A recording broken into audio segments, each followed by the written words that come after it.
Chapter 16. Non-Government Organizations. A non-government organization is defined as an organization undertaking activities not done by the state or private sector. Such an organization is not for profit, and there is no dividends paid to shareholders. There was a proliferation of NGOs created during the pre-independence and immediately thereafter. They are involved in business development, cultural groups, agriculture, AIDS, etc.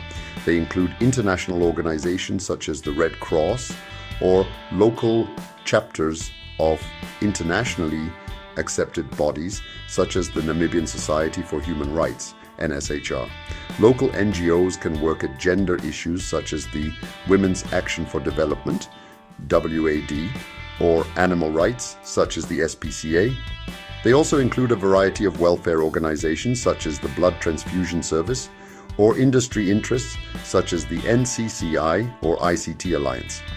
While most NGOs are doing a good job in Namibia, unfortunately, some have not. They have abused their mandate or become a vehicle for an individual who is seen as the driving force or even responsible for the success of the organization. This leads to the next question. How do we distinguish between a good and bad NGO? The following questions provide us with a litmus test. Are their financial statements open for scrutiny? What percentage of their budget is spent on salaries and perks for the organization's employees? What part of the budget is contributed by governments, directly or indirectly? How many of the NGO's operatives are in the field, catering to the needs of the NGO's ostensible constituents? Which part of the budget is spent on furthering the aims of the NGO and on implementing its promulgated programs? I suggest that we have Non-Government Organization Bill. In this bill should be addressed the issues of mandate and good governance and the mechanisms in the case of abuse. It should include a restraint on creation of new, frequently unnecessary NGOs that are mostly more helpful to the creators of the NGO than the people they are designed to serve. Not for profit can still be a business.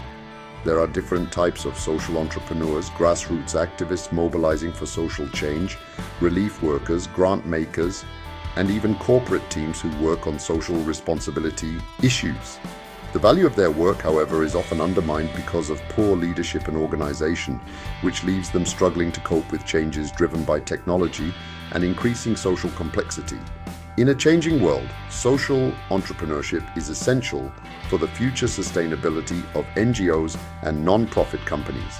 Social entrepreneurship sounds like another free market concept to some, and indeed does borrow threads from business school ideology, but it is aimed at instilling a way of thinking about organization rather than changing the motives that are its reason for existence. Running organizations along market-oriented business principles often creates a natural tension with their goals of pursuing objectives for the political and public good. However, the use of sound managerial and organizational tools does not translate into ideological assimilation and the adoption of the profit motive. There is also a lot that can be transferred from the business world about accountability and governance. Source: Salim Fakir, Mail and Guardian, 30th July, 5th August 2004, part 34. Settings: 1. Use My Voice. 2. Milton's voice.